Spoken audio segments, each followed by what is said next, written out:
여러분 안녕하십니까? 장대현 은혜TV 주순영 선교사 인사드립니다. 반갑습니다. 여러분 오늘은 저희 주순영이 토크에 너무 귀한 분을 모셔왔습니다. 대한민국에서 한때 너무 귀한 사역을 하셨죠? 네. 지인식 선교사님을 모십니다. 목사님 어서 오세요. 반갑습니다. 네, 반갑습니다. 네, 목사님. 감사합니다. 여러분, 여러분들은 지금 한때 대한민국에서 해외 선교 사역, 해외 노동자들 사역으로 신드롬을 일으켰던 우리 지인식 선교사님을 지금 마주하고 있습니다. 사실 지인식 선교사님이 해외 노동자들 사역을 할 때는 네. 첫 길이었죠. 초행길이었죠. 네네. 네, 그런데 너무나도 그동안에 정말 눈물도 많이 흘리면서 홀로 걸어가는 너무나도 어려운 길을 걸어가다 보니까 너무 가정적으로도 어려운 일이 많았죠. 네네. 네, 목사님, 이제 선교사님이시죠? 우선 시청자분들께 예전에 아마 KBS 인간극장 지상파로 아마 많이 소개됐던 것 같은데, 네. 우선은 시청자분들께 인사를 멋지게 해드리고, 그리고 진식 선교사님께서 지금까지 걸어오신 마이웨이를 풀어보겠습니다. 감사합니다. 인사 부탁합니다.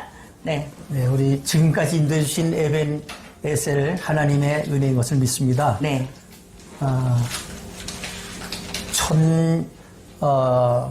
저희들이 이제, 벌써 제 나이가 네.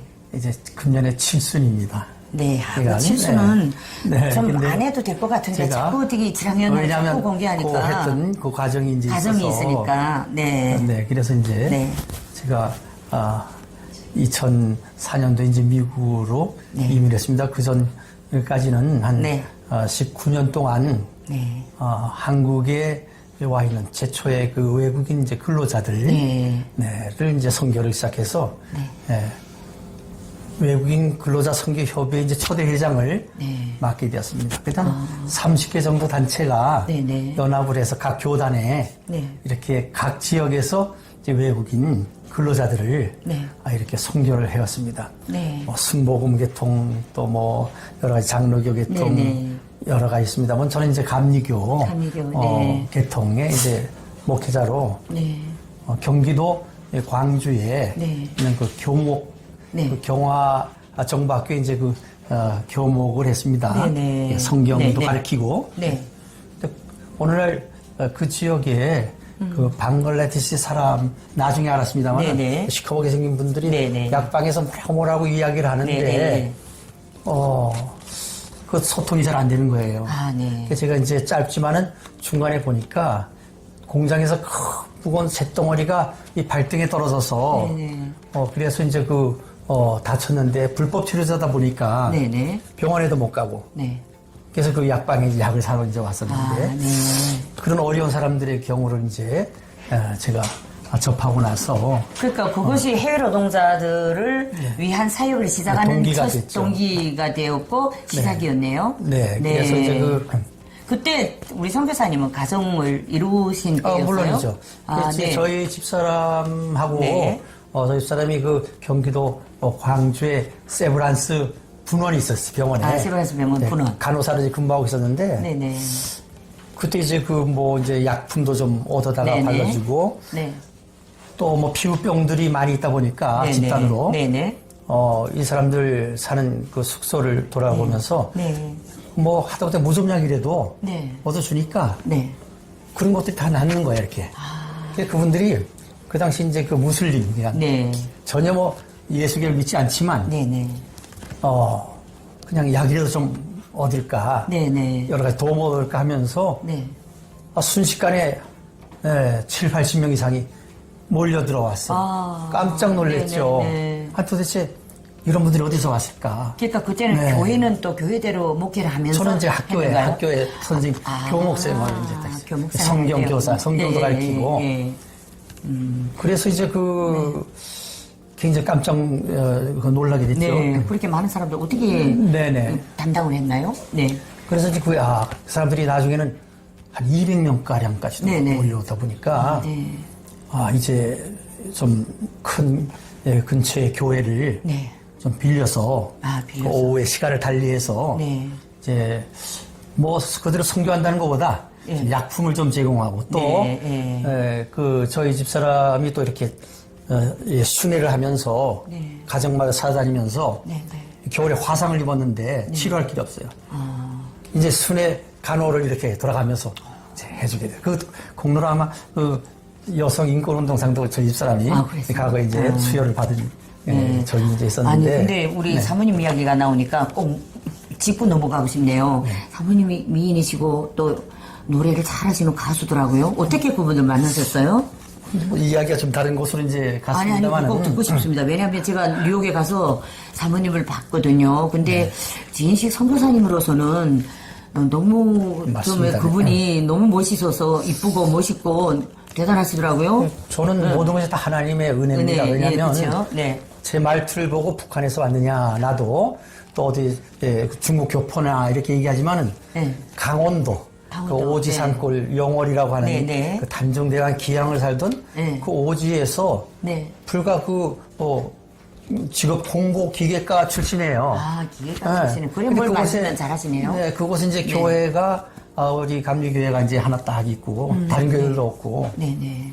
교회를 이제 네. 불교 가정이지만은 이제 네. 제가 교회를 다니면서 열심히 기도하고 네. 고등학교 시절에 제가 그 용문산 기도원도 다니면서 다른 취미가 없으니까 네. 시골이라서 네네. 교회 가면 풍금으로 우리 지휘하시는 분이 또 이렇게 해주면은 같이 찬송하고 그래서 교회가 유일한 저의 그 정말 희망이었습니다. 그렇죠. 그때가 몇 년도입니까? 1960년대 이런 시기죠. 네. 그래서 자연히 이제 주일학교, 그다음에 중학교, 고등학교 쭉 거치면서 이제 저를 위해서 기도해 주시는 믿음의 그 집사님이 계셨어요. 믿음의 어머니. 그 당시에 이제 교장 선생님 부인이신데 그분이 이제 열심히 영호산 기도하시는 분인데 그때 저는 잘 열심히 내지 못했죠. 저 사람을 좀 목사님 되게 해달라고 기도를 하셨어요. 목사님을? 네네. 저는 선교사님을? 근데 그분이 심장병으로 40살에 이제 돌아가셨다는 소리를 듣고 그 무덤 앞에 가서 저분이 자기 친자식도 아닌데 저렇게 나를 위해서 믿음의 어머니로 기도를 해주셨구나. 이래서 저는 이제 그 공대를 가고 싶었는데 열심히 그 후에 이제 공부를 해서 예비고사를 합격을 했습니다. 그래서 대학교 갈 자격을 얻었죠. 그래서 이제 보지도 않고 그냥 그 감리교 신학대학을 원서를 이제 냈습니다. 모든 그 과정이. 그곳에서 이제 그래서 노래를 잘했던 것 같아요, 제가. 목소리가 좋아서. 노래 천성이었나요? 이제 꼽혀서 이제 어느 교회를 가서 부활절날 제가 이제 이렇게 노래도 솔로로 하고 했는데 그때 저쪽 건너편에서 솔로를 했던 소프라노 파트의 여성분이 계셨어요. 그분은 참 내노라하는 좋은 고등학교, 좋은 대학교를 나중에 다니게 했습니다만 저 같은 시골 사람은 쳐다볼 수도 이제 없었습니다만은 그런 그 찬양을 통해서 이렇게 이야기하지만 다 하나님께서 그 간호사를 예비해서 이런 일을 하게 하셨어요. 그렇죠. 지금 그분이 수유분 다 그분이 보셨나요 그때도? 그렇죠. 이제 저야 이제 그 어려운 과정 속에서 있으니까 그래서 평생에 정말 그 고생만 시킨 기억밖에 없어서 제가 할 말은 없습니다만은 그래도 묵묵히 잘 이렇게 참 내조를 했기 때문에 그 어려운 외국인 그 근로자들을 또 밥을 해주고 또 그들을 또 치료하는 그러한 일들을 우리 주변의 사람은 너가 사모를 잘 만나서 그랬다 다들 그런 소리를 하고 있어요. 근데 그 하나님의 다 예비하신 뜻이란 것을 저는 확실히 믿기 때문에 그래서 저는 그냥 기도 외에는 제가 다른 볼품이 없으니까 그 기도를 하면서 열심히 그 근로자들 위해서 그 선교를 했습니다. 그래서 비교적 초창기다 보니까 하시는 분들이 많지 않다 보니까 자연히 소문을 듣고 와서 이제 약도 이제 치료도 이제 하는 걸 연결해주고 또 그 후에 많은 그 의사 선교해서들 이렇게 연결해 주셔서 참 많은 도움을 주셨죠. 또 그들에게 또 이렇게 밀린 월급도 가서 찾아가서 이렇게 해결해주고 이제 이렇게 하면서 정말 외국인 근로자들 위한 선교를 했는데 그때 그런 일들이 이제 아침마당 한마당 또 이제 이제 그 비디수첩. 왜냐면 그때는 그게 시소하니까. 국민일보. 네, 그런 신문을 나왔죠. 그래서 많은 그 조명, 저는 모르는데 어떻게 알고 찾아오셔가지고. 그렇죠. 이제 그런 것을 이제 조명을 했습니다. 근데 저는 그 당시 이제 깜짝 놀랐던 것이 평생 선교사가 꿈이었는데. 그때? 해외, 그렇죠. 해외에 나가지 않아도 아니 179개 국가에서 그 당시만 해도 30만 명 노동자들이 한국에 들어와 있는 거예요. 제가 조사를 하다 보니까 깜짝 놀랐습니다. 그때 탈북자들도 많이 들어와 있었나요? 그때는 탈북자들은 없었어요. 그러니까 해외 근로자들이 많았네요. 네, 그때는 이제 그 실향민들이 좀 있었고, 그 다음에 이제 분당이 막 건설하던 쪽인데, 그때 한족들을 제가 건설에 도왔습니다. 근데 그 후에 이제 제가 이제 근데 그 후에 단계로 조선족, 중국 교포라고 하는 분들이 이제 뛰어서 가지고 편지가 흑룡강석에 편지가 왔어요. 선교센터에 계시니까 누구지 모르지만 이제 선생님, 우리 남편이 어디에서 일을 하다가 소식이 없어요. 다쳤어요. 좀 어떻게 좀 찾아주세요. 그래서 흑룡강에서 온 편지도 받기도 하고. 그러면서 많은 중국 동포들이 이렇게 들어와 계셨는데 그들에 대한 그 모든 그런 그 어려움이 있었습니다. 그러면 선교사님, 근데 그 선교 사역을 하자면 사모님께서 번 돈을 가지고 충당한다는 건 너무 어려웠을 것 같은데 어디서 지원이나 이런 것들이 있었나요? 초창기에는 참 어려운 것이 선교라 그러면은 아프리카 어디 가야 그렇죠. 그 이제 목사님들이 좀 선교할 텐데 야 국내에서 하면서 뭘 그래서 선교냐 그렇죠. 이렇게 하면서 이게 잘 도움 받기가 어려웠습니다.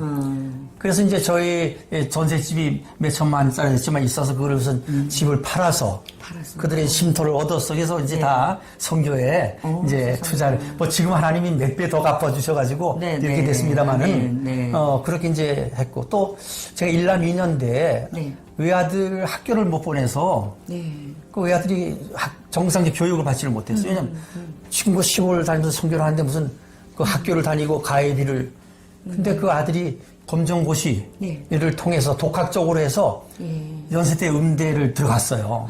마다드님이? 왜냐면 음악을 좋아하니까 그 이제 클라리넷도 하고 하는데 우리 두 딸들도 그냥 이렇게 좀 같이 플룻도 배우고 전문가는 아니더라도 그 일남이녀들을 데리고 공장으로 돌아다니면서 순회 공연. 가족 이제 여기에는 나이지리아 사람이 있기에는 타이어 공장. 여긴 또 이제 필리핀 사람들이 하는 그 가구 공장. 여러 나라 사람들, 제가 한 7, 800국, 두부 공장에 네팔 사람.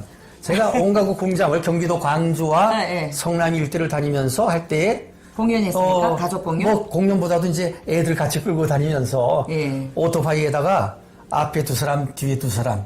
우리 집사람하고 타라니까 모두 타던 거예요, 그럼요. 오토바이로 쫙 돌면서 그 애들이 그래 고생을 했는데 하나님께서는 내가들 항상 하나님은 외상이 없으십니다. 이걸 자신있게 적용했어요. 가족들에게. 그렇죠. 하나님 모든 사람들에게 외상이. 그렇죠. 나는 그냥 무작정 이렇게 하는 것 같았지만 하나님은 다 기억하셔서 아멘. 정말 그 자녀들이 비록 정상적 교육을 못 받았어도 지금 그들이 미국에 가서 다 거기서도 이제 검정고시를 쳐주면 다행히 잘 됐습니다. 저는 저 뉴욕에 가서 목사님을 뵀잖아요. 근데 목사님 가정 집에까지 가서 사모님을 보고 사모님과 그다음에 목사님들 아들 따님 모두 보니까 완전 가족 이렇게 음악단이더라고요. 그러니까 그 가족 음악단을 이끌고 오토바이에다 태워가지고 지금 북한식으로 표현하면 가족 선전대 공연을 다녔던 것 같아요. 공장마다 가서 누가 거기까지 갈 수 없으니까 그래서 피아노도 치지만 가변 악기를 해라. 가변 악기. 그래서 10만 원짜리 싼 거 낙원상가 가서 그냥 찬송하니까 그거 하고 깽깽깽깽 하더라도 트럼펫도 잘 부시지. 그다음에 이제 또 플룻 같은 것도 한 10만 원짜리 싼 거. 그래서 이제 찬송 복음성가를 이제 하면서 그 공장을 다니면서 우리가 이동 예배를 드려주는 거예요. 이들이 교회를 못 오니까. 그렇죠. 또 그 당시 이제 교회를 빌려다니니까 많은 분들이 불법 체류자들인데 범죄자들 아니냐. 그 이미지도 안 좋았고. 그 후에는 이제 많이 개선이 됐습니다만은. 그래서 사실은 저보다도 예. 저희 집사람이 의료 선교로 또 의료를 담당했죠. 우리 자녀들이 또 이렇게 음악을 통해서 했지. 예. 그래서 이제 1920년도에 새롭게 그 하소설을 고은하 집사라고 하시는 분이 새롭게 하소설을 하셨는데 제가 그때 나가 그 후에 7년인가 정혜리 씨가 안 돼서 나갔습니다만은 그렇죠. 네. 그때 고은하 그 선생님께서 그 배우 네. 그래서 질문했던 기억이 지금도 생생합니다. 무슨 질문 하시던가요? 아니 어떻게 그 외국인들 무슨 영어를 그렇게 잘하십니까? 영어로 그 왜냐면 필리핀 사람이고 한국말이 안 통할 텐데 그렇죠. 영어로 어떻게 예배를 드십니까? 저도 그거 영 묻고 싶어요. 그래서 제가 성교는 영어로 하는 것이 아닙니다. 제가 이 얘기를 했어요. 그럼 어떻게 합니까? 오시는 그분들에게 그냥 같이 이제 맛있는 저기 음식을 해서 나눠 먹고, 그다음 같이 즐겁게 찬양하고. 그 무슬림 하시는 분들도 기타를 이제 가르쳐 주면서 하니까 가디 쏘고 뭔지 모르지만 하여간에 가디 쏘고 하면서 저절로 복음성가를 꼭 뭐 예수 믿어라 남 믿으면 뭐 지옥 간 이런 소리 한마디 하지 않아도 이들이 자연히 그 분위기 속에 묻어 이제 들었던 사실은 그 후에 참 성교비도 참 어렵고 하다 보니까 저희 딸 같은 고등학교 등록금을 못 내가지고 우리 유일하게 학교를 다닌 제 첫 딸이에요 하나. 둘은 검정고시로도 나왔고 그냥 그 어려움을 보고 참 근로자들이 그 어려움에서 다 학비를 이렇게 와서 또 제가 이렇게 좀 부끄러움을 많이 타서 뭐 좀 이렇게 동료들도 큰 뭐 있습니다 뭐 대단한 소리를 못했습니다만은 그러나 이제 그 비싼 그런 그 세를 이분들이 이제 많이 또 오다 보니까 방을 여러 개를 얻어야 되고 큰 이렇게 집을 얻어가지고 이렇게 칸을 막아서 있는데 하나님 하나님 이제 아니 이제 그 전세로 이젠 전세금도 없고 또 월세도 없고 그래서 그만두겠습니다. 언제든지 대장이죠. 또 크리스마스 어느 날 소망교회 어느 권사님 지금도 이름은 밝히지 말라서는 어떻게 오셨어요? 저는 처음 만나신 분인데 소식을 듣고 근데 그때 한 2,500만 원 이제 쫓겨날 판이었어요. 그냥 2천만 원을 딱 줘.